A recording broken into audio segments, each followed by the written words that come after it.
Почитувани гледачи, добро вечер. Добро дојдовте во уште едно издание на Јади Бурек на Сител 3 телевизија. Вечерва имам особена чест и задоволство прв пат во емисијата да го поздравам професорот по историја Тодор Чепреганов, бивш директор на Институтот за национална историја, а сега и професор на Штипскиот универзитет. Добро вечер, професоре, добро дојдовте.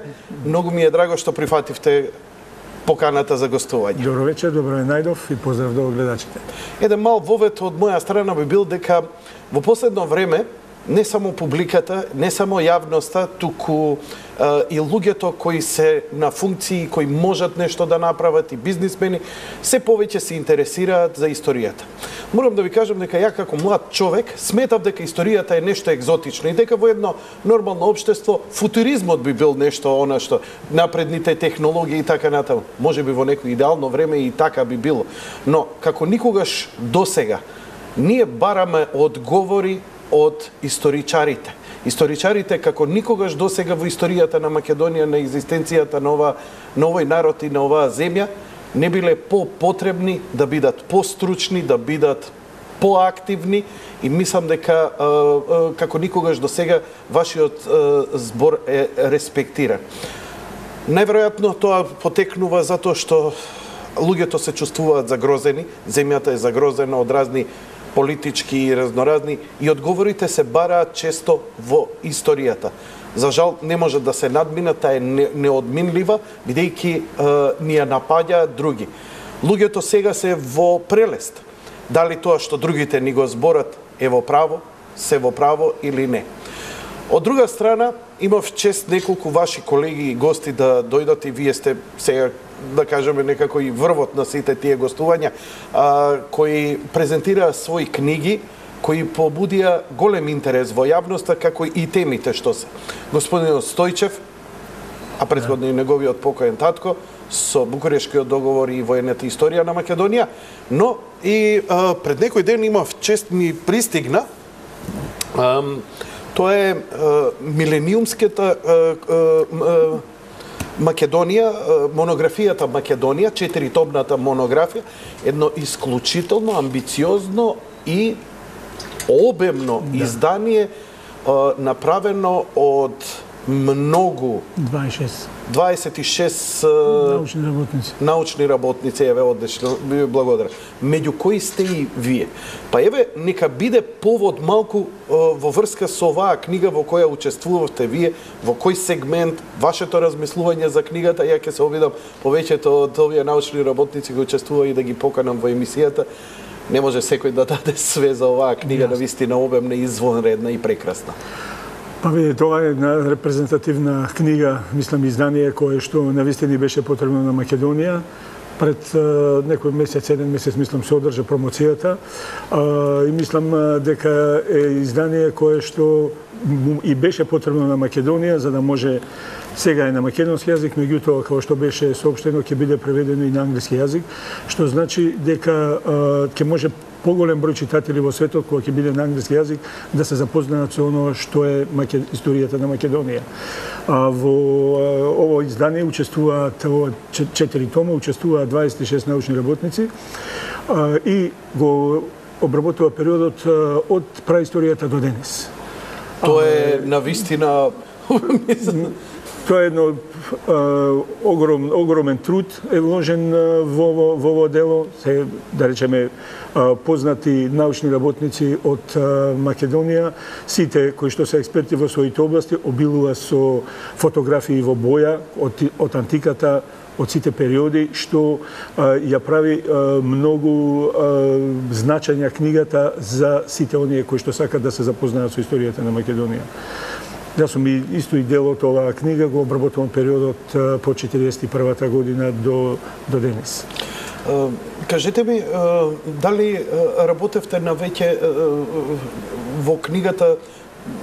Ме интересираше само, се 2-3 прашања ми доаѓаат во исти момент, помалце трокирав. Значи, оно што сакам да прашам е дали овдека се содржани оние треба да е збир на сите оние научни сознанија до сега кои се има, или има тука некои ексклузивни работи кои во текот на вашето работење се објавени и така натаму и така натаму? Мислам дека поголемиот дел се нови сознанија, не од оние сознанија кои што беа познати, затоа што мислам сите овие научни работници што имаа свој придонес во овие 4 тома даваат нови податоци, нови интерпретации или ново толкување на одредени историски факти.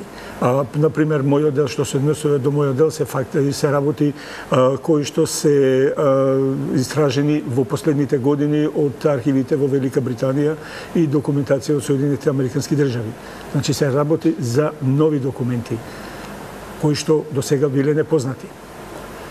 Добро, ја би се префрлил тогаш на она што е повеќе ваш аспект. Имате издадено 40 и неколку книги. Википедија е застанала на 36 според вашите податоци. Вие сте веќе далеку, очигледно дека сте прилично активен во научната работа, што е добро. Ова се две книги кои вечерва ги... Овие се последните две книги. Самите наслови се многу провокативни и за самите наслови ја би имал милион подпрашања, но професор сте, доволно јас само да ги прочитам насловите на книгите, а вие да ми одржите една лекција во врска со овие книги, една па друга. Едната книга е Политиката на Соединетите Американски држави и на Велика Британија спрема Македонија во Втората светска војна. Нешто што морам да признавам дека и мене како новинар не ми е баш многу познато, бидејќи тие времиња беа тумачени и објаснување низ разни филтри. Денеска некои нови сознанија нема. И втората книга е Велика Британија и Македонија, Грчко-Југословенска федерација 41-42 документи. Овој наслов морам да признам дека многу ме збуни и насловот Грчко-Југословенска федерација 41-42. Проблемот со името. Проблемот со името. Господине Чеприканов, ви давам збор, ве молам, почнете, ништо не ми е јасно. Па оваа книга, вајде ќе почнеме од ова последнава, што е книга Велика Британија, Грчко-Југословенска федерација 41-42 година, документи. Ова се документи кои што се донесени од Public Record Office од Лондон, од архивот кој што се наоѓа Националниот архив во Лондон. Книгата е направена, јас сум еден од авторите, овде се автори доктор Теон Джингов и млади историчари како магистар Ирена Авировиќ, која више докторира пред една недела, магистар Соња Николов и магистар Зоран Нечев. Во оваа книга насловот е Грчко-Југословенската федерација 41-42 година. Што во суштина се случува? Македонија воопшто не била планирана како држава од страна на Велика Британија. Значи, во периодот од 41 година, кога сите поголемиот дел од кралските фамилии во Европа се прибираат во Лондон, се наоѓаат, например, југословенската и грчката влада се наоѓаат во Лондон, при нив се акредитирани амбасадори на Соединетите Американски држави и овие влади се имаат акредитирано амбасадори при Велика Британија. Веднаш по пристигнувањето на овие влади во текот на месец мај-јуни во Лондон, прво во Каиро, па од Каиро во Лондон, тие почињаат Велика Британија веднаш да почнува да прави калкулации за повојното уредување во светот. Во тие калкулации веднаш стапуваат во договори со југословенската и грчката влада. Уште 41 година. Војната уште не е добиена. Октомври месец. Војната не е добиена, они веќе прават... Уште не е ни добро почната. Ни добро почната. Да. Зошто е тој амбиент? Да. Може ли малци како историчар да ни го објасните малку тој амбиент на случување? Како се тие размислувања на политичари во таков амбиент или... Па видите, тие... Тоа е британската политика која што гледа напред 20-50 години. Нивните планови, тие воопшто не калкулира, може би дека ќе дојде до војна меѓу Велика Британија и Германија, меѓутоа кога се случи затоа што јас сметам дека Хитлер не е единствениот кривец за Втората светска војна, дека во тоа исто така свој удел имаат и Велика Британија и Франција, затоа што тие му дозволија на Хитлер во периодот од 19-та година по склучувањето на Версајскиот мировен договор, па се до 39-та година до нападот на Полска, на Хитлер да му дозволат да ги прекраши сите договори кои што беа постигнати во Версај, и кога на крајот видоа дека нема шала, дека се загрозени нивните интереси, тогаш тие му објавија војна на Хитлер, и тоа му објавија војна дури 3 дена по нападот на Полска. Затоа што планираа да се одржи уште една Версајска конференција за тие 3 дена, преговараа да се одржи уште една конференција за да се смират страстите. Меѓутоа беше касно. Добро, што говорат фактите? Зошто им и што требало он да им изработи? Зошто му дозволувале толку да го засили фашизмот, да ги прекрши сите договори, да стане толку јак и моќен, тоа да не се превиди? Мислам, нацизмот е една работа, фашизмот е друга работа. Според Хитлер, за Хитлер фашизмот е, тој го оправдува фашизмот, се додека не ги загрози интересите на Велика Британија, на Британската империја. И они немаат проблем со фашизмот, додека нивните интереси не се загрозени. Не беа загрозени. Кога беа загрозени нивните интереси, они интервенираа со цел да направат нова конференција за 3 дена, ако може да се договорат за да се смири ситуацијата. Меѓутоа Хитлер не се согласи, затоа што Хитлер беше више во договор со Советскиот сојуз. Кога ја нападна Полска, ја поделија Полска и беше во договор со Советскиот сојуз. А цело време Велика Британија и Франција настојуваа да го свртат Хитлер кон Советскиот сојуз. А за тоа уствари они му дозволија. Они уствари требаше да биде не знам, полугата со која ќе се... Точно, меѓутоа, кога склучи договор со Германија, тие беа изненадени. Беа фрапирани како тоа сега нацизмот и комунизмот влегува во ист сојуз. Меѓутоа, интересните сфери беа тие кои што ја одлучија целата работа. Меѓутоа, кога почна Втората светска војна, Велика Британија и Франција објавија војна на 3 септември 1949 година. Тие настојуваа, бидејќи единствена држава која што се бореше во Европа против нацифашизмот беше Велика Британија. Тие нема никакви сојузници. Со цел да најдат сојузници, тие се обидува тоа да го направат на Балканот. На Балканот тие стапија во преговори со Југославија, со Бугарија, со Грција, со Романија, Турција, да направат еден балкански блок со кој што ќе се отвори фронт. Да, ќе се отвори фронт и германските сили ќе бидат ангажирани на овој фронт за да малку ги ослободи. Меѓутоа, во исто време и Германија вршеше преговори. Меѓутоа, Германија беше многу по-прагматична во однос на тоа. Британците ветуваа, ама не можеа да помогнат. Додека германците ветуваа и веднаш исполнуваа. Оти беа на терен. Беа на терен, меѓутоа и... Тоа е практичниот дел, оти баш беа на терен, можеа да исполнува. Се уште не беа на терен, се уште води дипломатска битка. Таа се вика Phony War. Како се вика? Phony War. Phony War. Значи, тоа се дипломатски преговори.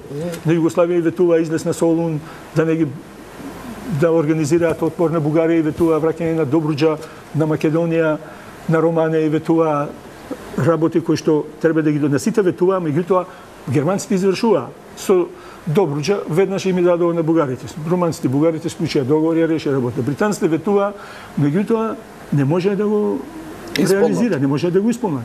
И сега вие на кого ќе му верувате, на ово што ви исполнува или на оно што не ви исполнува. Им вика, борете се, ќе ви пратиме оружје, се тоа, меѓутоа не може ништо да испратат. И германците затоа во тој период успеа многу брзо Бугарија да влезе во Отворениот пак, Романија да влезе во Отворениот пак, Турција остана неутрална, со Југославија беше проблемот. Меѓутоа, принцот Павле во еден момент му вели кога американците и британците доаѓаат да преговараат да не влегува во сојуз со Германија, дека се наоѓа во кафе Солав, а се ближи до ручекот, ако не пристапи ќе го изеде. Нема друг излез. И затоа Југославија влегува во Отворениот пакт. И од по тоа влегување настануваат тие 27 мартовски настани, 6 април е нападот, 18 април е капитулацијата 1941 година и кралската влада бега во Лондон. И сега во Лондон се случуваат сите овие работи. британската прагматичност е оно да гледа подалеку. Они одма дошле, ги собрале, правиме федерација. По војната треба да биде направена ова и ова. Овие одма влегуваат, се прави план, се прават студии, проекти, како треба да изгледа таа федерација. Оно исто така се прави, бидејќи таму се наоѓаат и полската, чешката влада, се тоа се прави договор за формирање и на Подунавска федерација. Чехословачка Полска федерација во која што ќе влезат и другите држави од Источна Европа. Оно денеска што е Европска унија. А каква федерација? Како е Европска унија? Како Европска унија. Како Европска унија. Балканската федерацијата меѓу Грчката и Југословенската федерација е направена врз принципот на исто како што е Европската унија. И во неа би требало да бидат вклучени? Во неа прво се предвидува да влезат Грчка и Југославија како нуклеус околу кој што по војната ќе влезат Бугарија, Романија, Турција, Грција. Меѓутоа за сите нив се калкулира се. Сега се прави ова терен. Дали може Бугарија? Бугарија се наоѓа на страната на германците. Што ќе правиме сега? Бугарите и грците нема добри односи. Сите тие калкулации во однос на тоа. Балканските војни се уште се силни тие они ги прават последиците. Да, сите Македонија не се споменува. Никој не калкулира со Македонија. Да, она е завршена со Букурешт. Да, она се е завршена, се влегува в рамките на Југославија. Овие политичари југословенската влада во емиграција, тоа се е територија на Вардарска бановина и оние се калкулираат како дел од Југославија. И таа федерација е исклучена 15 јануари 1942 година. И е зацврстена со брак меѓу кралот Петар и грчката принцеза. И грчката принцеза? Да. Така? И таа работа си тера. Таа федерација си функционира како таква, формирана е, се до тоа и се водат сега разни калкулации што, како да биде царинска унија, монетарна, надворешни работи, како да биде уредена војската. Сите тие работи се калкулира, се ставени на хартија. Како треба да изгледа таа федерација по војна. Тоа значи дека србите и грците ги надминуваат разликите што ги имаат за време на балканските војни? Да. Кај нив нема никаков проблем. А бугарите во цело... Затоа се најголеми пријатели ден денеска. Грците и србите. Да, нема никаков проблем. Најголемиот проблем во тие калкулации го прават, да речеме, во југословенската влада хрватските министри и словенските министри, кои што секој се во кавга со српските министри во самата влада. Таму постои голем раздор меѓу хрватските и словенските наспроти српските министри кои што сакаат да доминираат во однос на водењето на политиката на југословенската влада во емиграција. Тоа е основната работа. Таа е ставена на хартија, функционира, усвоена е, сите тие работи, и до 1943 година не се споменува Македонија. Значи, во ниту еден документ Македонија не се споменува како било што.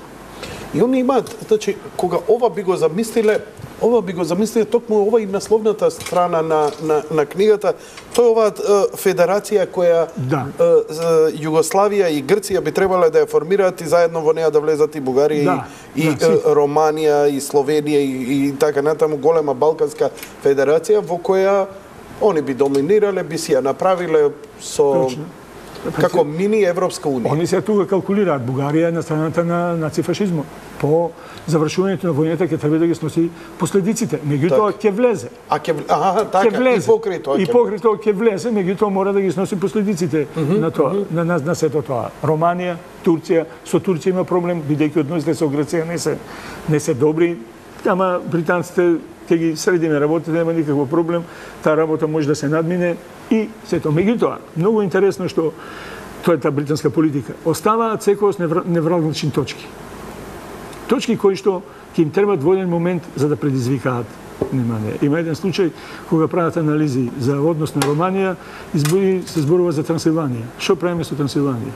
И еден од експертите вели, па да ја оставиме у одреден момент, нека стои вака, у одреден момент ќе ни притреба, па ќе ги активираме за да можеме да ги смириме.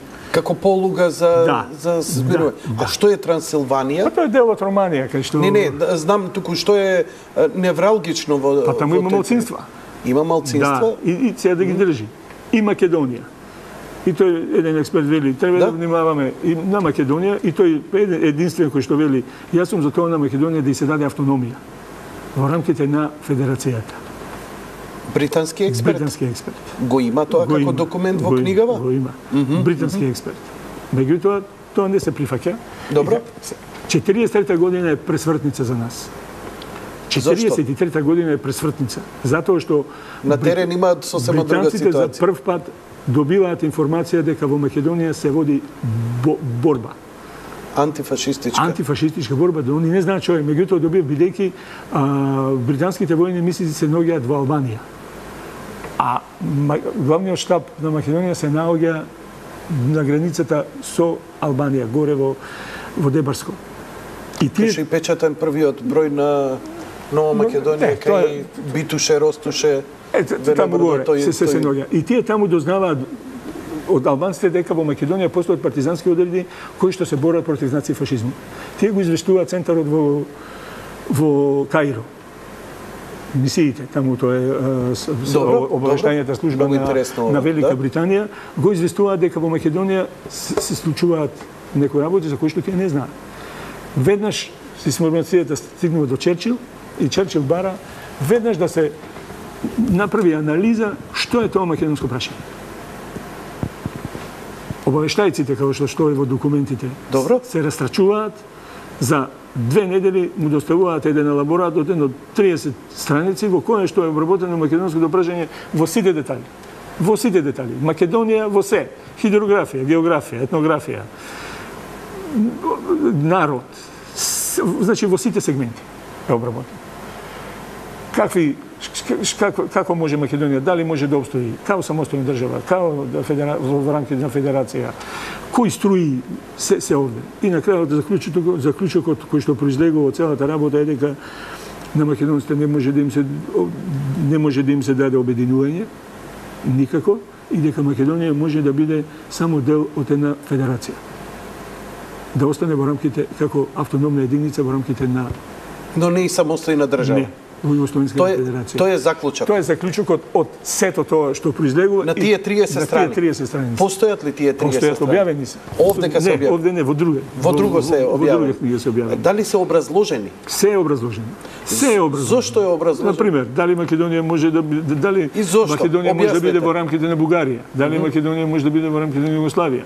Дали може во рамките на Грција? Кој има, по каква основа има да речеме интереси, дали по етничка, дали по географска, дали по што, се е објаснето. Се е објаснето. Ама и самите тие заклучуваат дека македонците не се ни бугари, ни срби, ни грци. Јасна дистинкција има во твој извештај? Има еден документ има на еден офицер Еванс, кој што бил во Егејска Македонија. Тој е спуштен во Лерин, 43-та година, некаде октомври месец, е спуштен во Лерин, а во Британија обучуван дека го спуштаат на грчка територија, кај што се грци. Човекот го знае грчки. Го спуштаат во територијата на Лерин и работи цело време, година дена во околните села. И тој што заклучува, има еден извештај од едно 50 страници напишано. И тој што заклучува, кога се симнува, вели никој не зборува грчки. Сите зборуваат македонски друг јазик. И тој цело време живее со нив. И тој самиот пишува, живее толку и толку време со македонците од тие сели. На крајот тој извештајот пишува. Македонците не се ни грци, ни бугари, ни срби.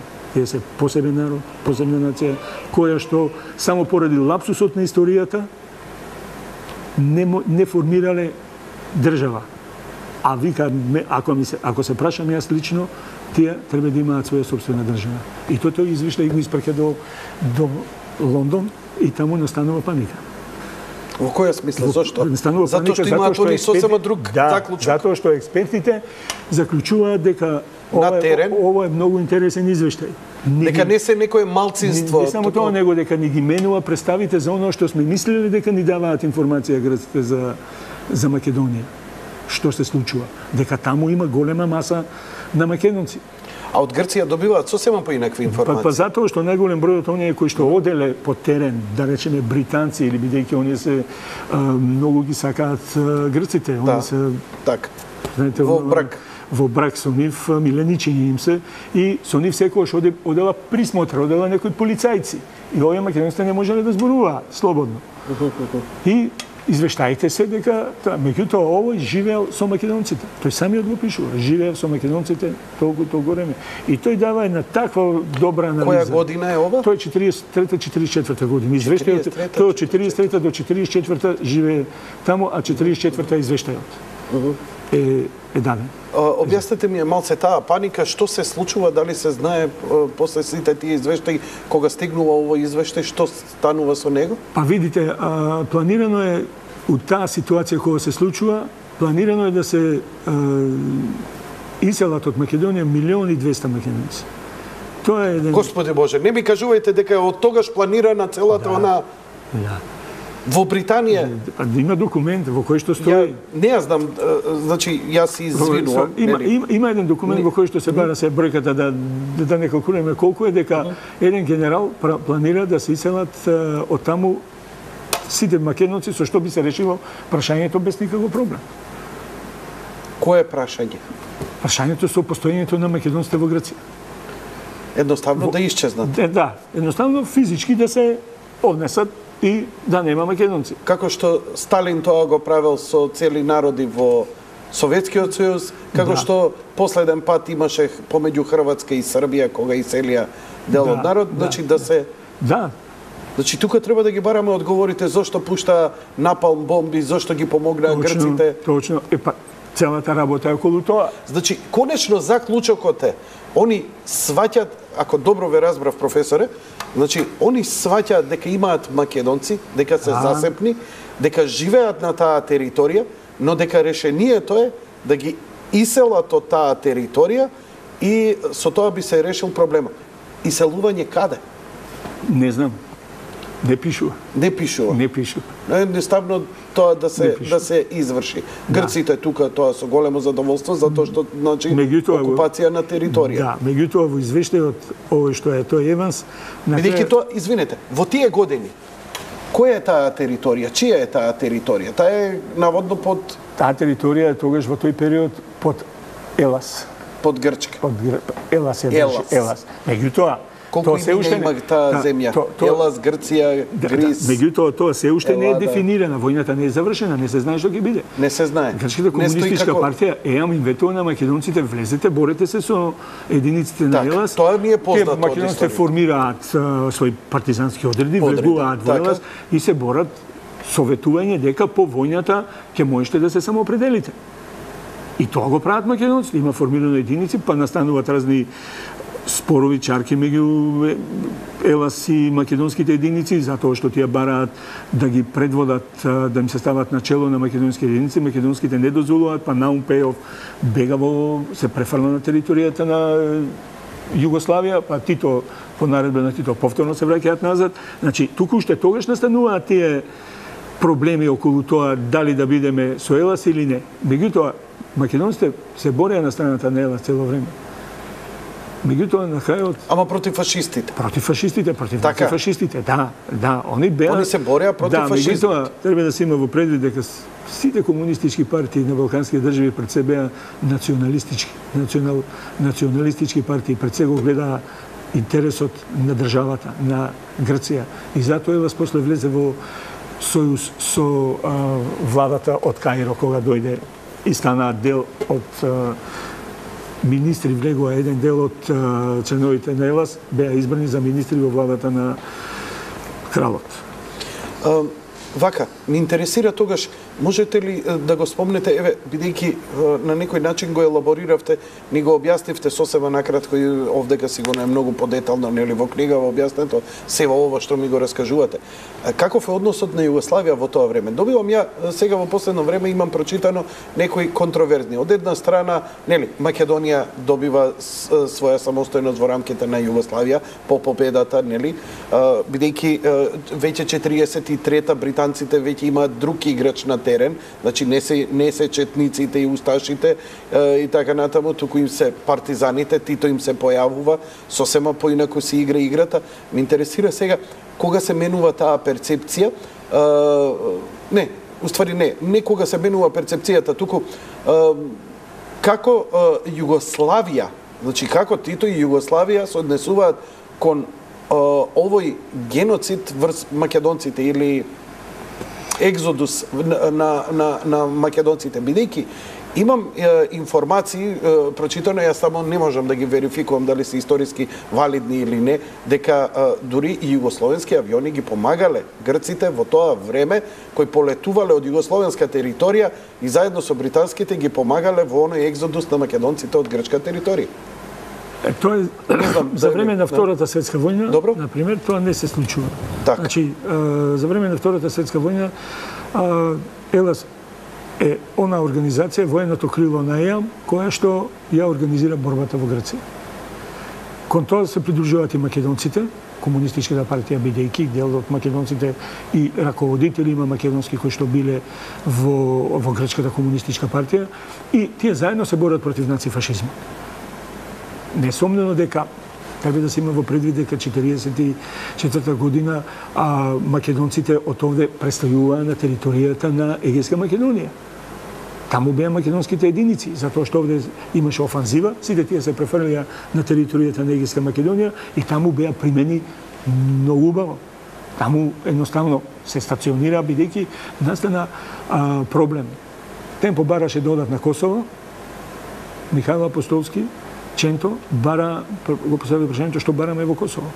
Што имаме ние да одиме во Косово во зиму, кога можеме да одиме во Егејска Македонија кај што се наси. И тие отидоа во Егејска Македонија. Една работа треба да биде јасна. Тито калкулираше со македонското прашање. Тоа е факт. 40 значи тој на мене се уште не ми е познато, затоа што во документите не можам да најдам документ. Тој не дозволува да се испрати воена британска мисија во Македонија. 43 година. 43-та. Во сите штабови, да речеме, автономни движења во Хрватска, во Словенија, во Босна и Херцеговина, во Црна Гора, има при секој штаб има воени мисии, во Македонија нема. Затоа не бевме во јајци. И 41-та мисија во октомври месец што пристигнува во Македонија е дојдена преку Албанија. Без да знаете. Таа што ја спомнавте. Џорџ Квајн, доаѓа Џорџ Квајн преку Албанија, тој доаѓа во Македонија. И кога му известува Тито дека пристигнала британска воена мисија во Македонија, тоа ми испраќа телеграма до Темпо и му кажа немојте ништо да ги кажувате, ништо да не се дават информации на мисијата. Меѓутоа, што ме таа пристигната тука, таа почиња да гледа што се случува. Сето тоа, после почиња да доаѓаат уште 8 мисии се дојдени на територијата на Македонија и во целиот тој период тие мисиите добиваат помош, например, оружје за партизаните, облека, храна, сето тоа што им е потребно. Бидејќи на Британија тогаш им е потребно што е повеќе војска да Британија не ги интересира, да дисперзираат војската на германците за да го намалат притисокот на себе. Точно, основната улога. Значи многу е практична нивната желба да им помогнат на македонците. Затоа ги помагаат и четниците. Оние во Албанија ги помагаат и Баликон Батаре и сите оние кои што се борат против фашистите, докај не сватат дека како што сватат со четниците дека да речеме и таа идеолошка борба меѓу четниците и партизаните, докај не сваќаат дека повеќе се борат партизаните отколку што се борат четниците. Меѓутоа кај во штабот на Тито беше Фицрој Меклин. Да. Човек кој што историски познат. Да, тој човек кој што беше близок човек на Черчил. Тито сигурно од онова што го гледам како податок од документите, знаеше како се одвива и повојното уредување на светот, на Европа. Затоа оно што се случи 49 година со нашите во Егејска Македонија. Бидејќи со информбирото, целата советска помош престана. Тито беше оставен сам на себе. Добро. Кога дознаа британците дека има судир внатре во комунистичкиот блок беа изненадени бидејќи мислеа дека се фолира Тито.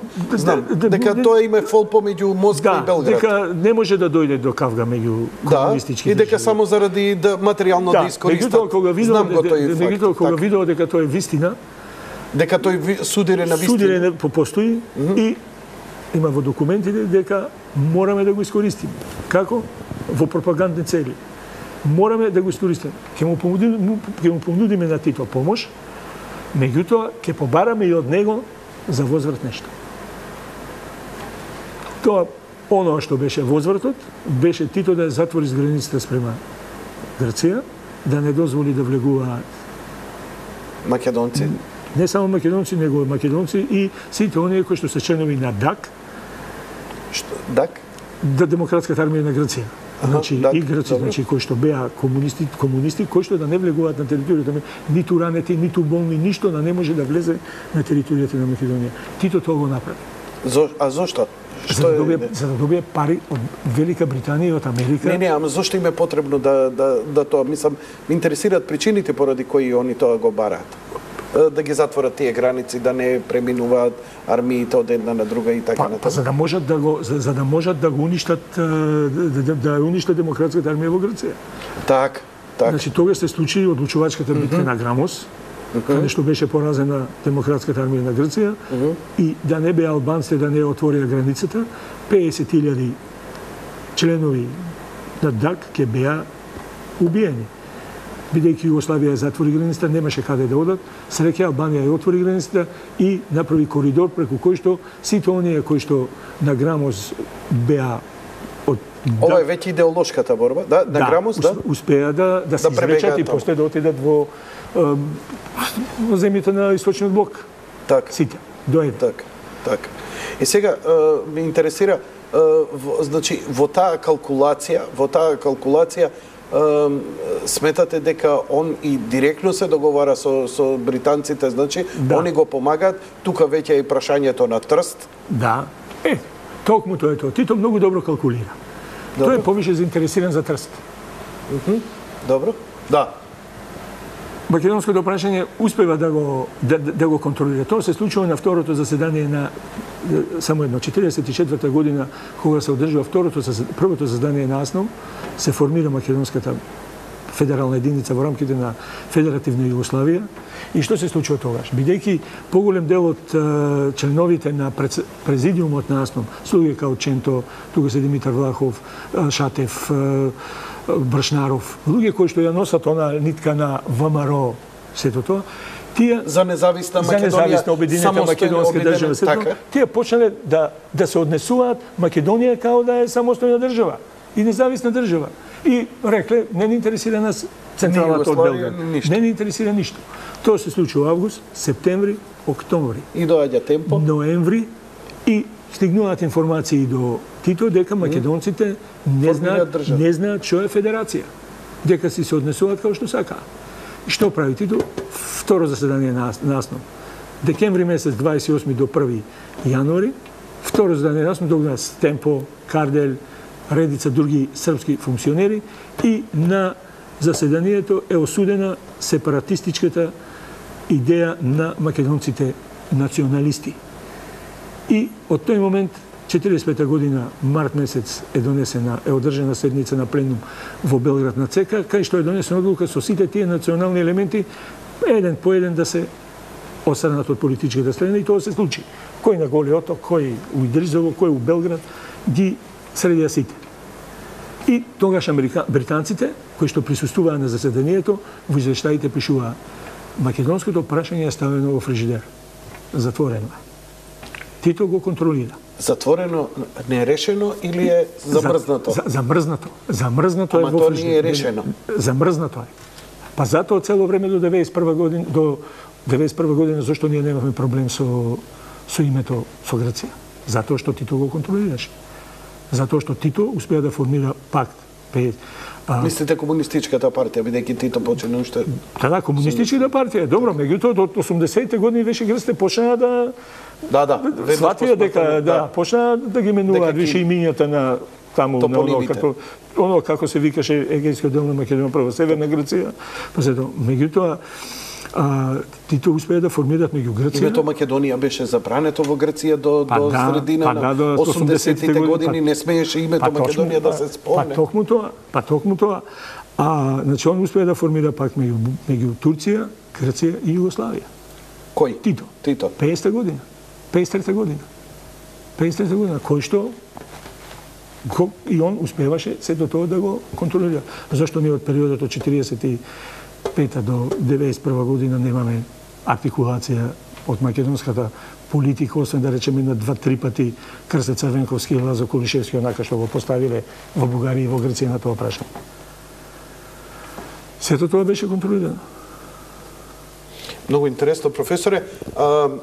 Ја тука би направил една кратка пауза, па разговорот би го продолжиле за политиката на Соединетите Американски држави и Велика Британија спрема Македонија во текот на Втората светска војна. Оваа книга, иако на некој начин ги елабориравме, но американците малку ги спомнавме, би можеле и американците да ги слушат, да ги спомнеме, но би ми било интересно, гледам дека прилично добро го артикулирате и оној поствоен период, па ме интересира и тие некои обиди на во таа федерација да влезе Бугарија со Македонија и така натаму, тие обиди, од каде дојде идејата, како завршија, зошто беа и така натаму, тоа би било малце од новите сознанија што се ги има историјата.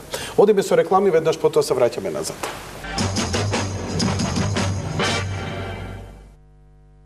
Повторно во живо во студиото на Јаде Ворек на Сител 3 телевизија. Значи, професоре, гостин Тодор Чепреганов, професор по историја, значи, на некој начин ја елабориравте вашата книга Велика Британија, Македонија, Грчко-Југословенска федерација 41-42 документи. Дали освен документи ги се содржани ваши анализи, согледувања и така натаму?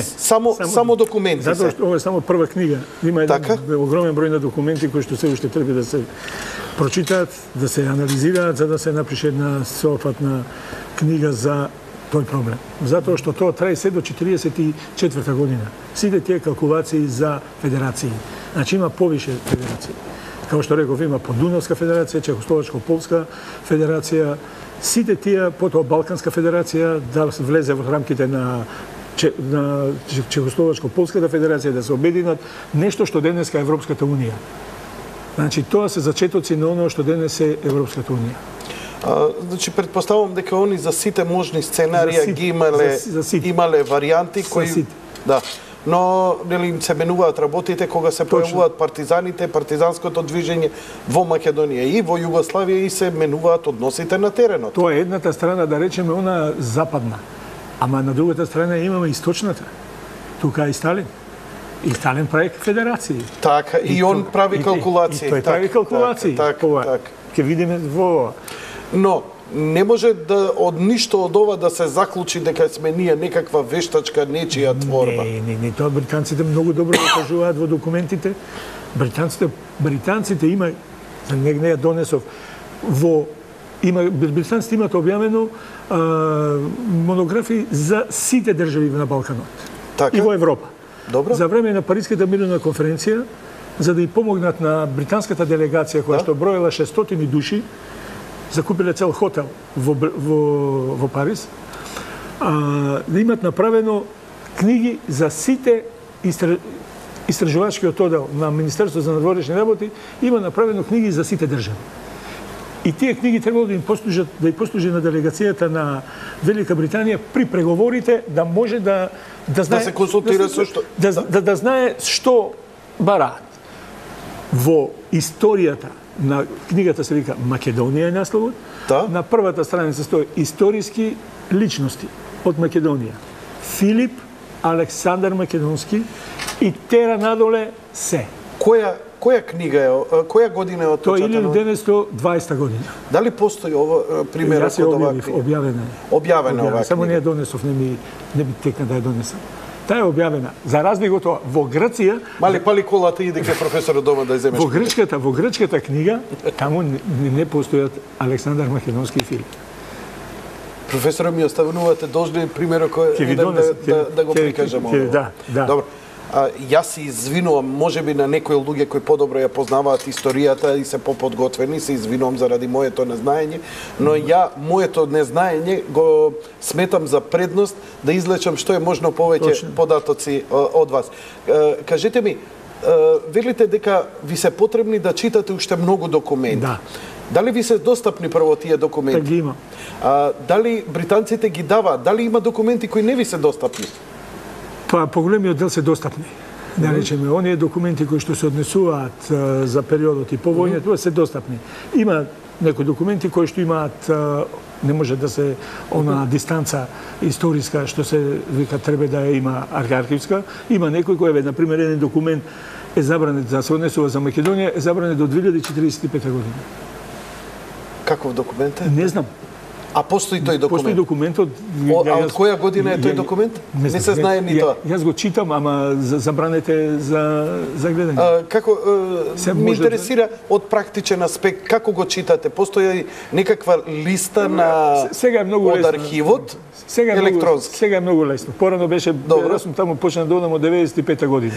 Така до 2009 година сум од секоја година одам во Велика Британија да истражувам. И претходно беше многу тешко. Бейкер Стрит и Оксфорд Стрит на памет ги знаете. Да, претходно беше многу тешко. Се оди преку листи, се чита, се бара, сега е компјутерски. Одите Македонија и ви излегува се што има во архивот за Македонија. Во архивот за Македонија. Да, можете да взимате, копирате, снимате. И гледате дека од сите тие документи available има еден документ до 2045 година. Ова исто беше забранета долго време, што ви кажувам Македонија, затоа и таа беше која? Од 1920 година, меѓутоа по повторното разгледување ја пуштија порано. Кога? Па некаде 98-99 година. 98-99. Да. Интересна работа. Значи може да се ревидира ова? Например, ја например се уште не сум ги нашол документите што се однесуваат на првата британска мисија за Џорџ Клајн. Ја ги имам сите мисии кои што биле во Македонија, добро, сите извештаи, сите телеграми, сето, меѓутоа мисијата на Џорџ Клајн се уште не можам да ја најдам. Не можете да ја најдете или не е достапна? Не знам. Не можам да ја најдам. У Public Record Office ја нема. У King's College исто ја нема. Затоа што и таму има една архива за британските мисии, по таа трагам уште. Да ве прашам, сега ме заинтригиравте кога постои некој документ. Рековте дека и ова за книга во 1920 година, доскоро таа била сигурно подолго ставена, нели, за неможност да се видат и така натаму, но ревидирано е, па е пуштена. Како може да се ревидира? Вие како историчари барате да се... Па не, оние кои службите што работат таму, кои што се одговорни за тоа, земат документите, ги препрочитуваат, повторно ги прочитуваат, гледаат состојбата каква е во светот и ја пуштаат, нема да наштети на ништо, нема имења, нема ништо таму кој што би можело нешто да наштети за националните интереси на Велика Британија. Само тоа ги интересира нив. Да, само тоа и тие се пуштени. Сите, значи има за сите држави анализи феноменални. Феноменално. Просто човек инат да го фати до 2045 да остане жив за да живееме, за да видиме што е тоа. Да. Но можеби еве од политичарите, барем оние што се покадарни, помалку сервилни, со по-автентични како политичари, можеби би можеле или некаква соработка ако има помеѓу научните институции да се ревидира тоа, да побараме ревидирање и така натаму и така натаму. Треба да се провери. Ме интересира затоа што имаше една книга од Ханс Лотар Штепан за македонското прашање, која предизвика голем интерес и како авторитет европски неговиот збор малце посилно одекна во тоа и често во интервјуата кажуваше за овие забраните документи каде што и он вика лично имав проблем, вика не можев да дојдам до одредени документи кои едноставно ми ги кријат и не можам да ги прочитам за што се работи и така натаму. Тука потекна и шпекулациите во врска со Букурешкиот договор, дека имал тајни документи, но господино Стојчев не, точно. Тоа го демантираше, не постојат такви работи. Јасно. Тоа е тоа. Но иако постојат договори, како што е Букурешкиот, па потоа потврден на Версајскиот и така натаму, и кои се валидни и ден денеска, но ситуацијата на теренот, големите сили ја следат и со децении, ако една земја обстанува и води самостојна, автентична своја политика, каде што веќе се докажува и културниот, и цивилизацијскиот, и идентитет на еден народ, работите и односите се менуваат. Не може тоа да биде еден договор за секогаш, па дури и да признаат дека биле во грешка. Еве, британците го гледаат тоа и они го менуваат ставот. Они дури за Југословенско-Бугарска федерација. Например, оној синдром, ја што го викам македонскиот синдром, кој се појавува во британската политика. Затоа што членовите на британските воени мисии кои што се наоѓаат при штабовите, тие имаат задача само да известуваат за војните работи. Во политичките работи било забрането да се мешаат. И не требало да известуваат. Меѓутоа, кога гледале што се случува во разговорите, тие не можеле да избегнат од оно да видат зашто македонците во суштина се борат. И сега во извештаите тие кои пишувале, и има еден извештај на Макдоналд кој што пишува дека македонците не се пред се националисти, а после се комунисти. Сите се борат за обединената самостојна македонска држава. Немат појма што е комунизам. Главната и нивна идеја е формирање на македонска држава за која што велат од средновековието немале држава. Абер нема што е комунизам, не ги интересира. Само национализам. Национал, само се борат обединување на Македонија. Само тоа, и он ги реди. Кои се таму? Апостолски, Ченто, Цветко Зуновски, сите тие вика се борат за обединета Македонија. Кога британците тоа го дознаваат. Основната нивна борба е никако обединување на Македонија. Тоа да се спречи на секој може начин. И тоа му го соопштуваат на Тито. Затоа што има еден документ 45-та година, јануари месец некаде, последниот член на војната мисија, еден Милер, се наоѓа во Македонија. И апостолски му вика, нема потреба вие више да присуствувате тука, Македонија си е слободна, надвор од Македонија. Овој праќа до Фицрој Меклин, овој му соопштува на Тито и тој му кажува на Меклин, апостолски нема никаков авторитет, тој не е ништо, не знае што прави ово вона и му испраќа писмо да ја смири топката. Во Македонија. Македонците почнале да, како што реков, да живеат тој некој самостоен независна држава, затоа што тука е Ченто, кој што не е комуниста. Тука е, да речеме, Шатев, тука се Брако Брашнаров, сите тие кои што влечете на нитка од таа ВМРО која што влезе во сите оние струи кои што влегува во комунистичкото движење за македонска држава. Значи, општо народната борба била борба не на комунистичката партија, туку на македонците за слободна Македонија, не само против фашизмот. Комунистите ги организираа, борбата. Они беа организатори на таа борба и ја изведоа до крај. Така е. И формираа македонска држава. Ама идејата беше обединета самостојна македонска држава. Тоа што се случи после 45-та, тоа е више друга работа. Тоа е више сосема друга. Тоа може да се дискутира другачие. Ама меѓутоа до 44-та година тоа борбата беше за самостојна обединета независна македонска држава. Кога настана работите, како што се случија сето тоа мешувањето на Велика Британија, затоа што Соединетите Американски држави немаат голем удел на Балканот. Тие до 43-та година ги пуштаат британците да ја водат целата политика во секој сегмент. Меѓутоа 43-та година кога увидоа дека затоа што они испратија своји обавештајци во британската обавештајна служба. Меѓутоа кога видоа дека им кријат работи, не им ги кажуваат, американците рекоа ние ќе си испратиме наши обавештајци при штабовите во Македонија, Хрватска, сега и тие испратија своји мисии 44-та година во штабовите. И има американска мисија при главниот штаб на Нофипом. И таму при анализите американците констатираа истото, дека во Југославија, дека македонците се посебен народ, посебна нација, сето без никаков проблем. Дури во еден документ американците се тие кои што бидејќи британците им испраќаат меморандум со кој што им кажуваат дека ние по нашата политика дозволуваме формирање на македонска држава единствено како федерална единица во рамките на Федеративна Југославија. Обединената и независна македонска држава не може.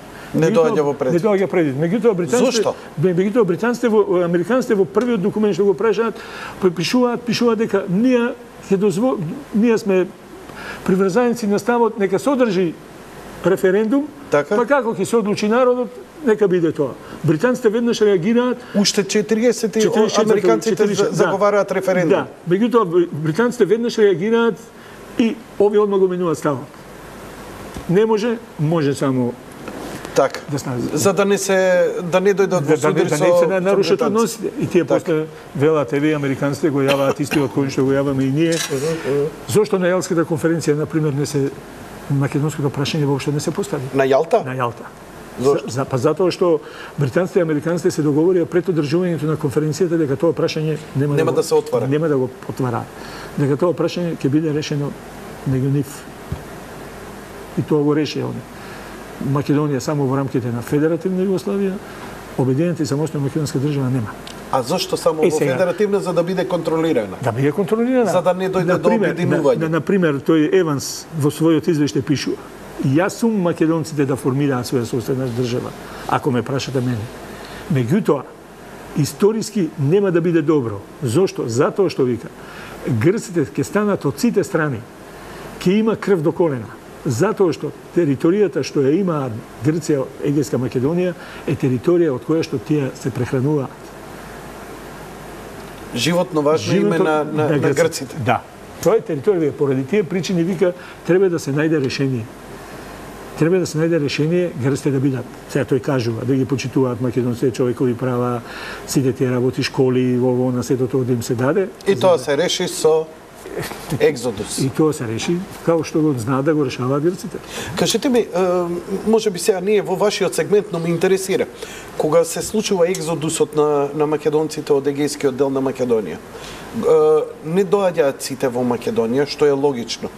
Некои заминуваат во Романија, некои заминуваат и во Русија, некои заминуваат во сите земји на Источна Европа. Зошто? Зошто заминуваат во други земји на Источна Европа? Зошто не заминуваат на запад, зошто не заминуваат таму, зошто не остануваат во Македонија? Дали има некаква таква политика која се води или тој избор на бегалците едноставно? Не, мислам дека тоа, види, треба да се има во предвид дека тоа е една од најдобро организираните хуманитарни акции. Оноа што го велиме ние екзодусот на децата од Егејска Македонија. Тоа беше договорена работа меѓу Црвениот крст и силите на ДАК, владата, привремената влада на Грција, на ДАК и Националната армија на Грција. Затоа што тоа беше акција која што, бидејќи се предвидуваа големи битки на Грамос, за да нема жртви меѓу невиното население, меѓу жени и деца, тие се договори да се направи евакуација. И таа евакуација ја направија. Децата се евакуирани не само во Југославија, Бугарија, меѓутоа и кралицата, грчката кралица, зема голем број македонски деца. Олга? Не знам како се викаше. Зема голем број деца кои што ги смести во логори. Дури, не знам, последниве години имаше и дури и полемика, голем дел од тие деца биле продавани на фамилии. И тоа предизвика голема реакција. Значи, тие деца според договорот требало да дојдат во Југославија, меѓутоа Југославија не можеше да го издржи тој толку голем бранд на бегалци. И затоа и ова што се вика земјите од народната демократија кои што беа во Советскиот сојуз ги прифатија сите тие деца. Колку се официјалните бројки? Околу 25.000. 25.000. Да. Ние примивме 300.000, 25.000 беа проблем. Политика. Тоа е политика. Не, извинете, тоа е дволична демагогија. Што да правим? Во политиката го има. Тексас не дозволи повеќе од 100.000 од Нью Орлеанс која се потопи. Тексас не дозволи во Америка повеќе од 100.000. па погледнете што е правено. Се извинувам, не сакам да ви ставам зборови во уста, но гласно размислувам само кога ги слушам овие работи едноставно. И каков е односот кон оваа земја и кон овој народ. Тогаш се прашуваш со која цел сето тоа се вршело. И, добро, да не отварам тие теми, нели? Затоа што еден ден и албанците ќе се свестат какви жртви, заради што и заради кого поднесувале албанскиот обичен народ. Нели? Ама тогаш нивните политичари, они ќе ги бесат по дрва. Но тоа ќе дојде историјата, ќе им суди. Сега што ги слават и мислат дека им правеле добро. Американците, дали ова се што може да се спомне во врска со односот на американците во врска со Македонија? Бидејќи имам впечаток дека и претходно американците, Друштвото на народите, интелектуалците собрани, они ги следат случувањата што се случуваат во Македонија, Америка реагира, но сепак велите дека остава Британија тоа да го прави. Јанко, во однос на Соединените американски држави треба да се имат во предвид две работи. Американците имат една политика на изолационизам. Што значи тоа? Тоа значи дека американците уште во 19 век има една доктрина на Монро кој што заговара дека не треба да се интересираат за настаните во Европа. И тие затоа во текот на Првата светска војна влегуваат дури до 1917 година. Тие не влегуваат веднаш во тоа. Не сакаат, има голем изолационизам. Нив ги интересира нивната политика, доволно се големи. Да не се мешаат. Тука американскиот континент што може да фата. Европа не ги интересира. Меѓутоа 1917 година тие за прв пат влегуваат во војна на тлото на Европа. Меѓутоа и брзо го напуштаат. 18 година, 19 година на конференцијата во Версај не беа усвоени 14 точки на Вилсон. Вилсон се собра екипата и се повлече назад и повторно уведува изолационизам. Не ги интересира нив Европа. Дури она случката со бродот, со евреите кои што беа качени, кои што стигнаа до Америка, па кои што ги држаа не им дозволија да бегалци од Германија. Да слегнат, па ги вртеа Куба, па од Куба ги вртеа до Холандија и завршија у логорите на повторно ги Аушвиц. Значи, ги вратија назад. Таа политика постои затоа што германскиот елемент беше многу јак во Америка. Многу јак. И затоа тие влегува во Втората светска војна дури во многу доцна во декември месец. Да, има факти дека дури кога се гласало на кој ќе биде официјалниот јазик во Соединетите држави, за многу малце, за многу мала маргина е прифатен англискиот наместо германскиот. Точно. И затоа сега кога почиња Втората светска војна, тие ги бидејќи интересна сфера Балканот е британска. И тие ги пуштаат британците овде. Меѓутоа, британците во текот на војната и економски, и воено се истрошија. И затоа 1947 година тие беа на ивица на пораз во Грција. И затоа побара помош од Америка. И американците беа изненадени кога добија писмо во кое што овие бараа помош од нив. И тоа писмото е, демек, комунизмот ќе надвладее над сите овие држави. Така. Да, со идеолошки набој. И американците тогаш влегува во Грција. И од тогаш тие стана онова, почнаа да бидат веле сила, голема сила, која што има светска сила. И дојдоа во конфликт со Советскиот сојуз. И затоа ние кога збориме граѓанската војна во Грција, граѓанската војна во Грција ја добија благодарение на помошта на Велика Британија и на Соединетите американски држави. Сите инструктори, се вооружувања, авиони, се беа од Соединетите американски држави и Велика Британија. Да беше ферка 1 на 1? Нема, па се знае. Има извештаи во кои што многу добро пишува што, како и зошто. Како биле добро организирани, какви добри борци биле војната историја на Македонија, каде што е опишано. Значи, да не беа тие напалм бомби, да не беа помошта од Британија и од Америка, оној екзодус немаше да се случи во егејскиот дел од Македонија. Стравот од Обединета Македонија или од Федерација Затоа што британците кога прават калкулации зборуваат за формирање на Јужнословенска федерација. Дали може да се формира? Ти вика, таа би била формирана од Југославија, Бугарија, кои што се словенски држави, внатре ќе биде под покровителство на Советскиот сојуз, што ме под покровителство на Советскиот сојуз, таа обединета Македонија, Советскиот сојуз ќе излезе на Егејско море, ќе бидат загрозени Босфорот и Дарданелите, Цариград и нема. Не може. Може да се формира само Балканска федерација. Во таа Балканска федерација треба да влезат сите држави. Сите балкански држави, без разлика на... Меѓутоа, идеолошката подвоеност ги засврши работата. А потоа тие обиди за федерација помеѓу Тодор Живков што ја покренува после Втората светска војна ја покренува Сталин. Така? Тоа е Југословенско-бугарска федерација, која што требало да биде... Таа федерација скоро била договорена.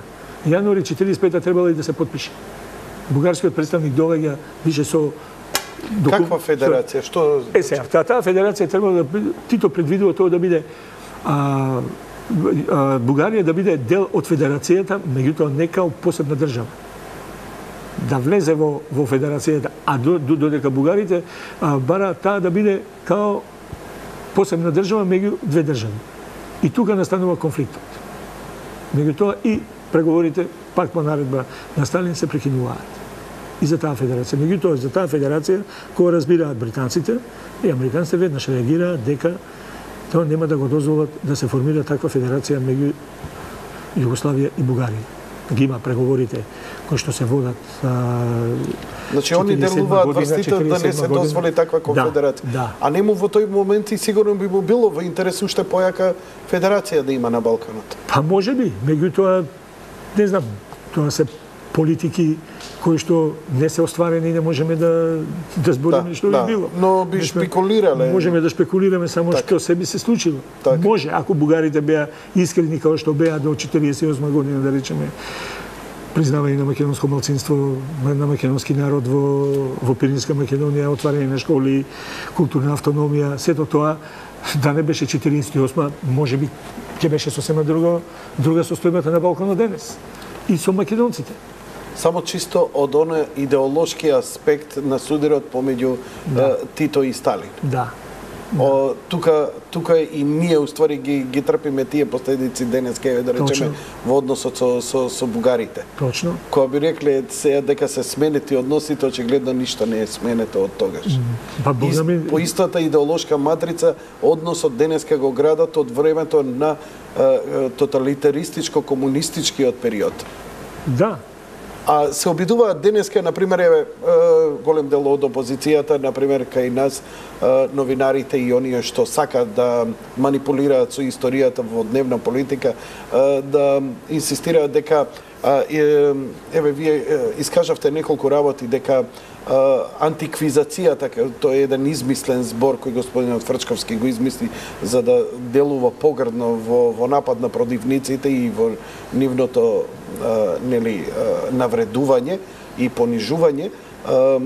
Во суштина е некаков само се смета на некаков панславизам, словенска природа на македонскиот народ и дека сето тоа понатаму идење е само некоја си празна пропаганда и што ти ја знам, измислување само за некаков денешен наводен режим одржување на власта. А ваму вие ми кажувате книги од Британија од 20-та година, кажете што велите историски личности, македонски историски личности, Филип, Александар, па се до ден денеска. Самуил Денески и така натаму. Оно што ние денеска го изучуваме како историја, тоа го признале и другите. Значи, вие не измислувате, не лажете, не извртувате факти. Документи има. Документите зборуваат. Имаме потполно право кој ќе се свртиме на нашата историја, да се вртиме ние како народ, како население, да се свртиме до и според оваа монографија. Се извинувам, ќе станам да ја земам првата книга, бидејќи првата книга монографијата Македонија овдека што го кажува. Не ова клучната книга, но ова е начин кој го популаризира. Затоа што почетокот е тој. Почетокот почнува од археологијата, од палеолитот. Да. И тоа и човек тука треба да се запраша не само од антиката. Значи континуираност на овој народ, на оваа нација, на оваа територија со илјадници години назад. Според мене, се она што поминало на оваа територија, се ова што се случувало на оваа територија низ историја, културно, историски, ни припаѓа на нас. Ни припаѓа на денешни македонци кои што живеат овде. Дали е тоа научно издржано? Дали е тоа факт? Тоа е, еве го, оваа книга го потврдува токму тоа, дека се што поминало на оваа територија му припаѓа на народот што живее овде. Тоа е наша историја. Ние не можеме од кого? 44-та? Дали античката, дали нашето гледање кон антиката го ништи тој словенски словенското тие се надополнува. Тие се надополнуваат едни со други, тоа е едно надополнување. Ја ова инстинктивно го мислев, иако сум нестручен, но еве ви го потврдувам. Тоа е на линија која што нема прекин. Постојано се врти. И тука нема никаков прекин во однос на тоа. Колку се обидувале, зашто да речеме името Македонија, со името Македонија е поврзан идентитет, јазик, култура, традиција, историја, се е поврзано. Значи, затоа е клучно името за нас. Јас за тоа не дискутирам, не сум рекол за тоа, ако почнете да дискутирате за менуење име, више се спремни. Тоа е нешто што кои се последиците тоа? Името Македонија. Да. Зошто не ја крстиме другачи? Зошто не ја крстите другачи? Па не знам, некој тоа сака. Кои би биле последиците од евентуална промена на името? Вие како историчар. Јас за тоа не дискутирам. За име промена не дискутирам. Штом влезам во дискусија за тоа, значи сум спремен да калкулираме више. Дека можеме да нешто да направиме. Еве ова што да. Едноставно не прифаќам. Ја дури ни референдум не поддржувам. И јас исто на референдум сме го добиле. На што сме го добиле? Не сме го добиле, сме го наследиле. Па како можам јас да одлучувам за оние пред мене и за оние после вас? Па како може да потсетам нешто? Бидејќи очигледно дека политиката свати дека не може на сила да не принуди еден народ да си го промени името, но свати дека може со внатрешни елементи, новинари, политичари, историчари, кои би дебатирале на таа тема да се промени и кои би не убедувале дека тоа не е ништо страшно. Тука е проблемот. Па не можам јас кога британецот, американецот ми кажува дека македонците не се ниту срби, ниту бугари, ниту грци, тие се посебен народ, посебна нација, со посебен јазик, култура, сето тоа. И сега, јас сам ја треба да се негирам. Како научник? Како научник. Вие не сте политичар. Не доаѓа тоа у предвид. Мислам, јас сум бил во Грција, сум дебатирал у Солун и у Атина на научен собир за ова. Добро. Сум бил у Атина во Солун на Аристотелес универзитетот за грчката граѓанска војна. Со реферат. Добро. Сум зборувал македонци, се. 300 луѓе присутни. Никаква реакција. Само ми честита, супер, и го објавија. Без никаков проблем. Зашто? Затоа што вадите научни факти. Документи се. Документи се го прашаат. И они ги имаат. Британски документи, американски документи, француски, било какви документи. Основната работа која што треба да се направи. Да. Ова што го прави, да речеме сега Скопје 2014, спомениците, сето тоа што е направено, сето тоа од мој аспект као историчар е одлична работа. Затоа што имаме право на тоа. Имаме право на тоа затоа што историјата на Македонија е на едно место, на еден плошад кај што можете да почнете од антика да завршите до денеска. Оно што рекоте антиквизација, не се согласувам со тоа затоа што најмалку споменици има од антиката. Кој сака нека збори, нека ги избори колку споменици се од антиката, а колку споменици се од национално револуционарниот период. Значи, тоа е тоа. Меѓутоа, тоа што се направи со тоа, треба да се направи со архивската документација. Ние се уште во низ архивите во светот имаме архивска документација која што се уште не сме ја видели. Еве, за жал во Соединетите американски држави ниту еден наш научен работник, освен од архивот отидува од двајца кој што донесува некоја документација, не е отишол да истражува. Зошто? Не ни е дозволено или ние не преземаме иницијатива? Немаме средства. Немаме средства. А постојат документи кои се многу интересни, ги гледате тие документи? Како не постојат? Сега преку интернетот можете да видите што има. Меѓутоа не е тоа се што го даваат на интернетот. Морате да го фатите документот да го видите. Да го прелистате. Затоа што тој може да снима нешто, меѓутоа нешто ќе остави на страна. Јас, на пример, работев, зашто работев на оваа проблематика. Имаше една книга која што се викаше Тито Черчил строго тајно. Е објавено од еден Тито Черчил строго тајно. Строго тајно. Документи, меѓутоа во тие документи имаше многу точки. Знаете, на документите. Тоа точки значат дека документот не е до крај. И мене ме провоцираа тие документи, ги земав кога отидов во Лондон, ги порачав документите и кога ќе видам дека тие точки уствари се однесувале за Македонија. Оно што било самостојно обединета македонска држава, што пишувало, овој си ги тргал на страна, тоа не е интересно. Неверојатно ми е, господине Чепреганов,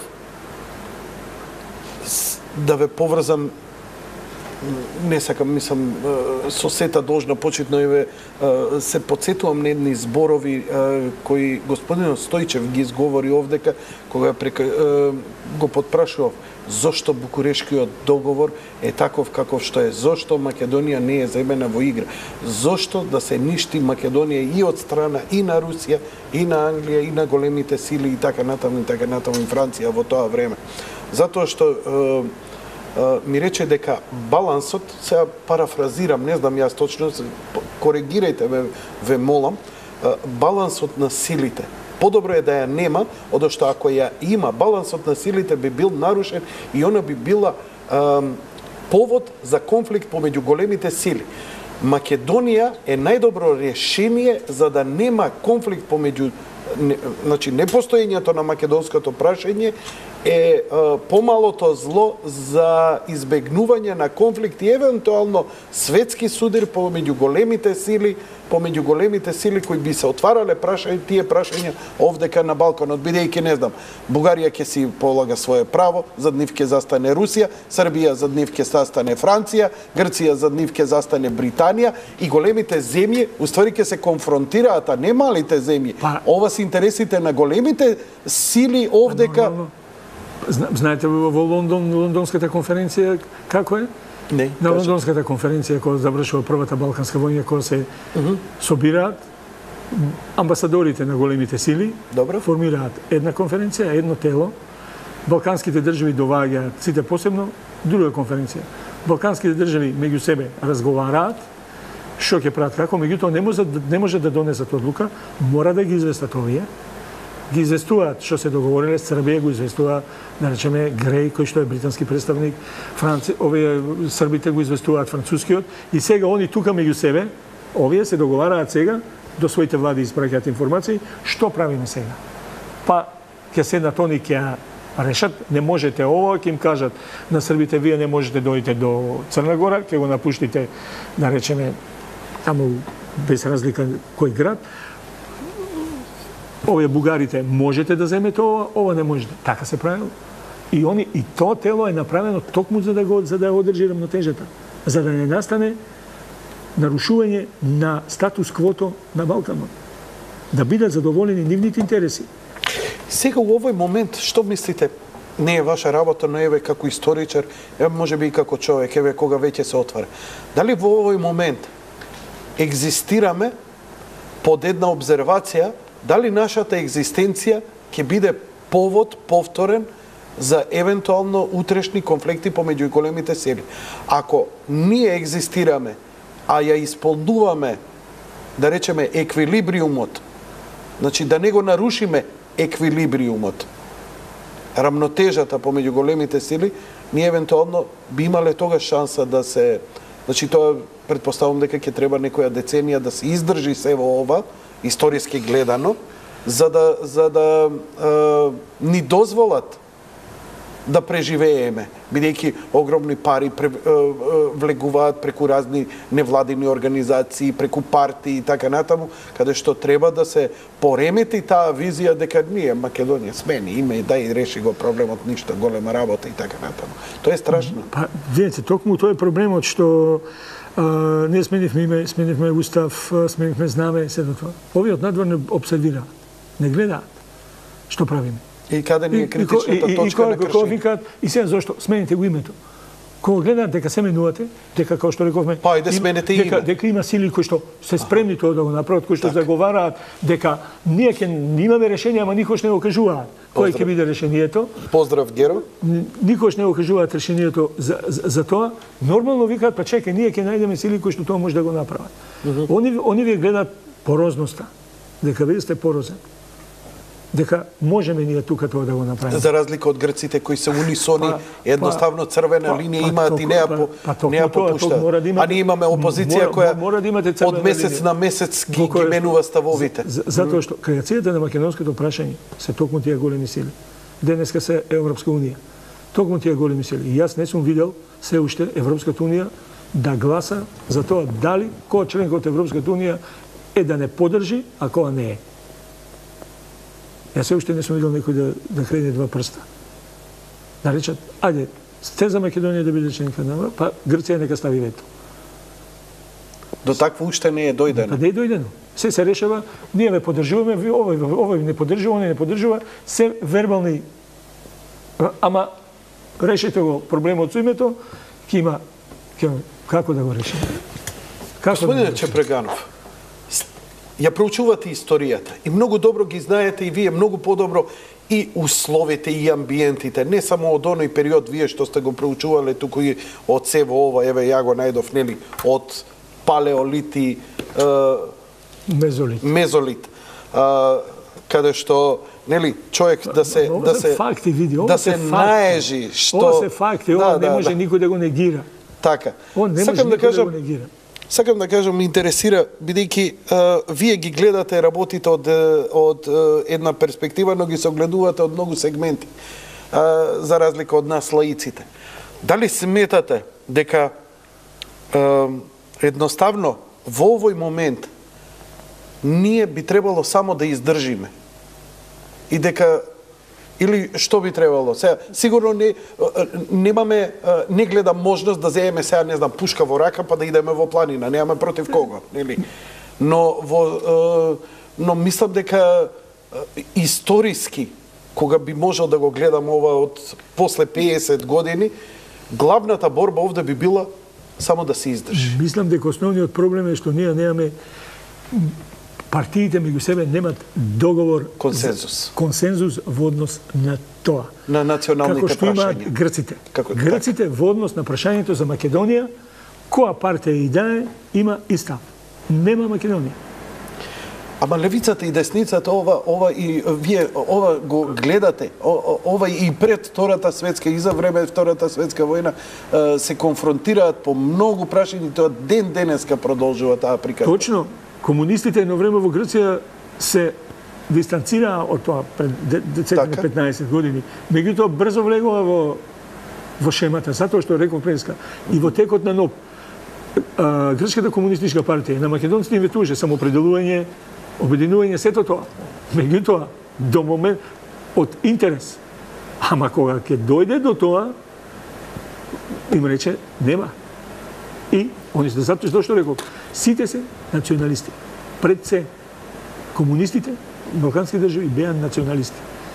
Не беа интернационалисти за да ги решат работите. Него беа националисти. И бугарските, и Грција. Тито само беше југословенски националист. Од тој поглед. А другите, сите си ги решија работите. И затоа се зависи од нас. Па ќе издржиме, па ако треба, не можеме да се како ќе менуваме, се ќе го менуваме ова. Може да зависи од нас. Да не се плаши народов дека некој може да го направи. Не. Луѓето су од кој зависи? Дека су плашени дека други ќе ни скршат кичмата. Не, сакам да им дадам надеж дека колку и да е тешко, пак не зависи од друг, туку од нас. целата приказна. Дали е тоа моја точна перцепција? Точно, знаете како го имаме оно кај нас наведната глава сабја не сече. Обрнато е. Исправена глава сабја не сече. Ама македонецот се е прилагодил на неговите услови. Многу сте во право. Сите што им сечат глави се оние со наведнати глави. Ама ние тоа сме го си го направиле, сме го прилагодиле на наши услови. Да, и кубурата ја чуваме за црни дени. Да. Тоа е основниот проблем. Се зависи од нас. А од друга страна, покажуваме и какви борци сме били, и колку храбри сме биле, и што све поминале нашите предци, дедовци, прадедовци, колку низ какви маки преживеале, кои се неспоредливи со денешните животни услови, кои не велам дека сјајно живееме денеска, но како би споредиле со, не знам, 903 или 100 години наназад, па е Втора светска војна и така натаму, напал бомби, па едноставно не се кршел духот. Јанко, тоа постојано го дискутираме и ние. Во нашата историја имаш многу такви примери. Тие луѓе можеле многу лесно да уживаат. Тие луѓе можеле многу лесно да уживаат, да се продадат. Само да се продадат, да биде тоа и може да ужива колку сака. Смени вера, смени нација. Без разлика, да речеме бугарска пропаганда, грчка пропаганда, српска пропаганда, се тоа ги земеш, смениш, одидеш, ужива. Меѓутоа тие луѓе останувале доследни на идејата. Доследни на идејата. Еве јас што, например, да го земеме Методија Шаторов, Шарло Ченто, Брашнаров, сите тие, можеле да уживаат? Можеле, да се приклонат ако они ќе добиеле куќичка на водно ондека. Сигурно, меѓутоа тој имал идеја. И за таа идеја прегорел. За таа идеја отишол. И кога имате идеја, на вас е многу лесно. Ама што немате идеја, што може да ве разнебитува се? Секој лесно е многу да ве манипулираат. Многу интересно.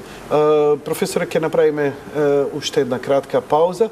Имам неколку прашања кои ми пристигнаа на Facebook од гледачите. Можете да ги поставите каде што е постирано најавата за гостувањето на господинот Тодор Чепреганов, професорот по историја на Facebook. Ја ќе се обидеме да ви одговориме на неколку, има една од 40 година за бомбардирањето на Битола, но веднаш по рекламите.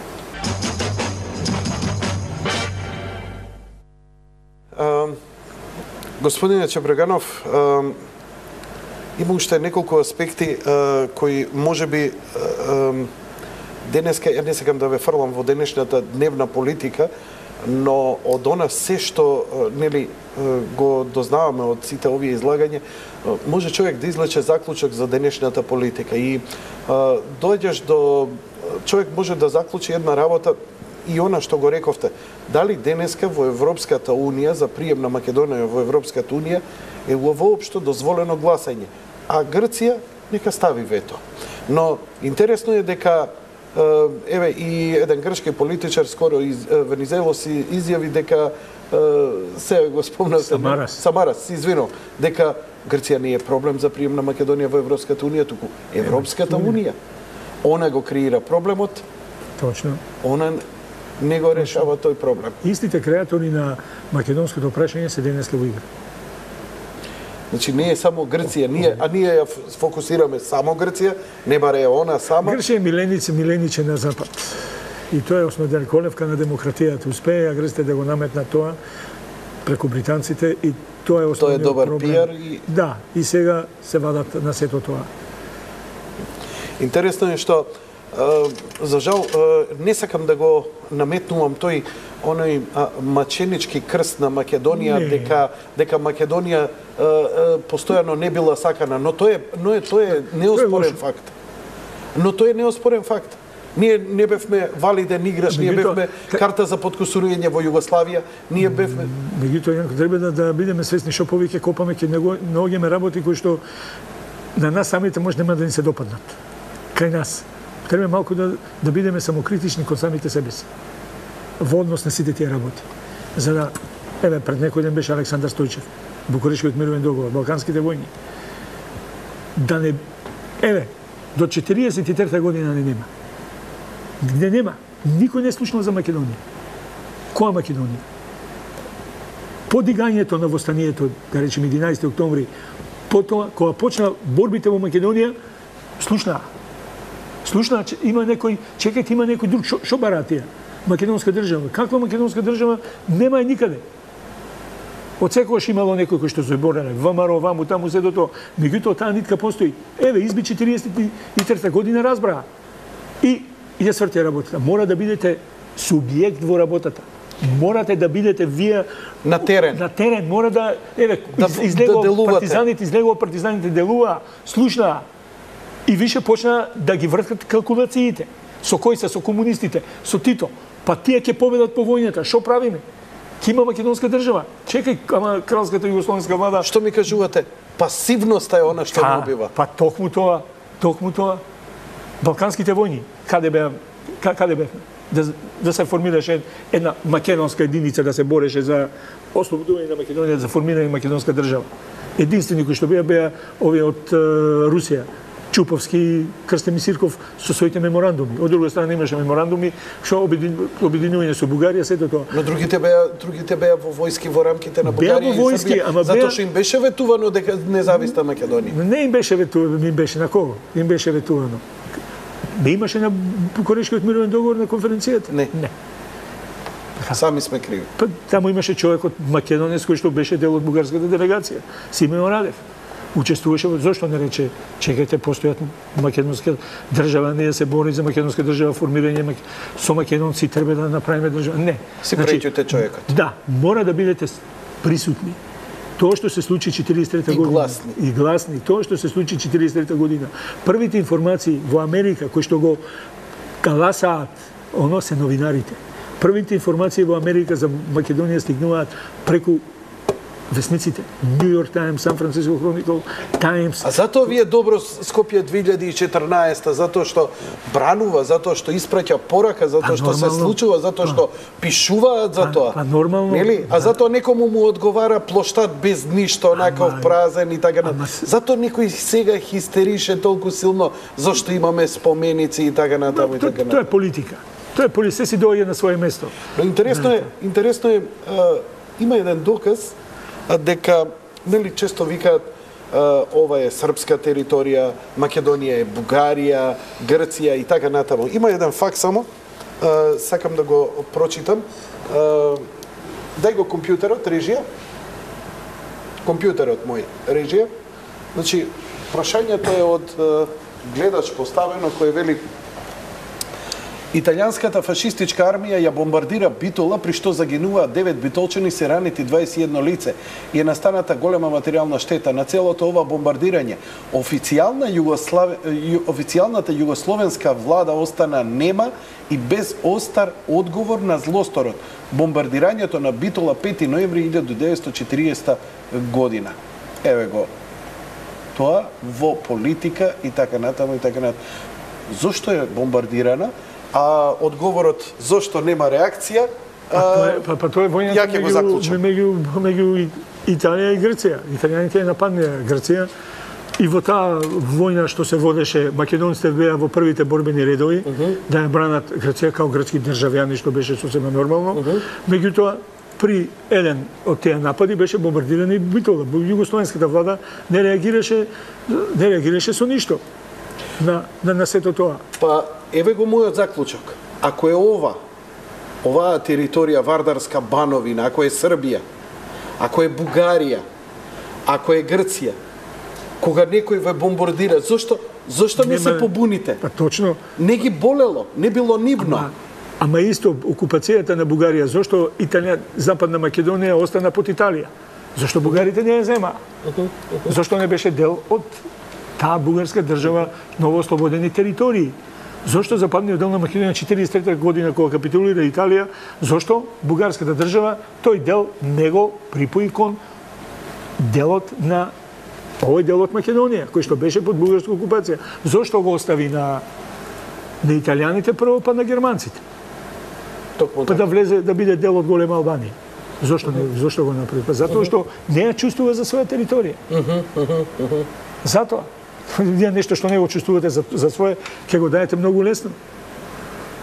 Ама истото овој за Букурешкиот договор, така. Кога преговарале, лесно ги давали, препродавали се, ценкале за договорите затоа што не било нивно. Па сигурно. Сигурно тоа делеле територија. Они делат територија. И тоа туѓа, не нивна.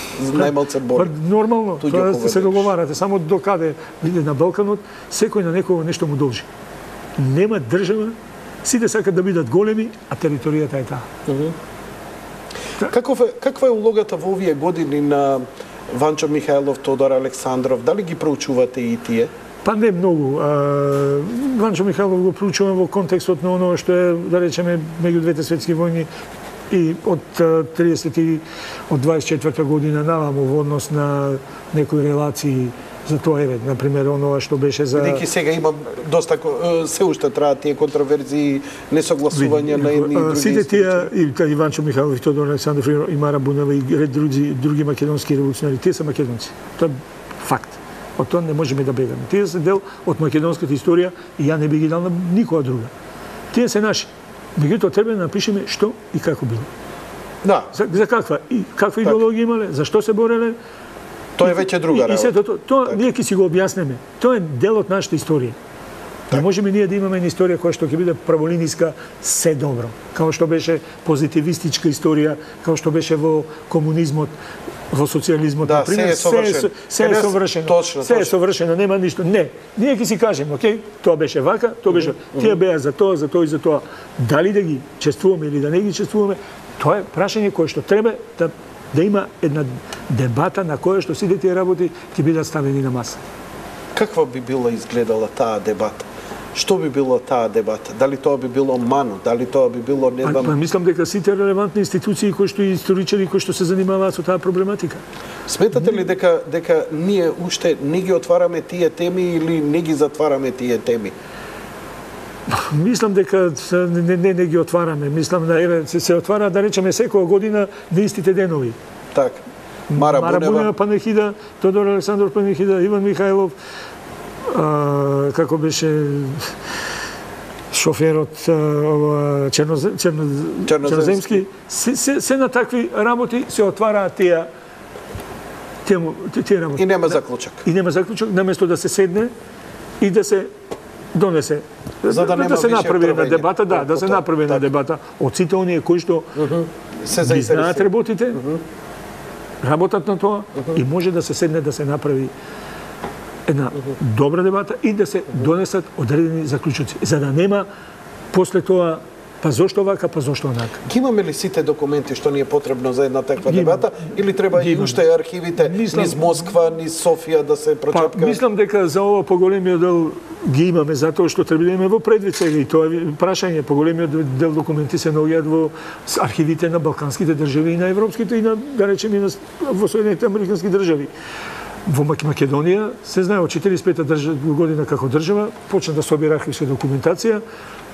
Македонија со Бугарија, државниот архив на Македонија со бугарскиот има многу добра соработка. Голем број документи се донесени. Меѓутоа, сигурно дека има и голем дел кој што се уште треба да се донесат и тоа треба да биде основната задача на истражувачите. Што повише да бидат наистражувани, да бидат надвор, затоа што во светските архиви на Балканот, Европа, постојат документи, огромен број на документи кои што ние треба да ги донесеме да бидат дел од македонскиот државен архив, да бидат сместени таму, за да можеме да ги истражуваме. Значи, тоа е тоа што ни недостасува во научната надградба. Тоа е основната работа. Истражувања во архивите во Америка, во Британија, Франција, Германија, Австрија, Советскиот Русија сега.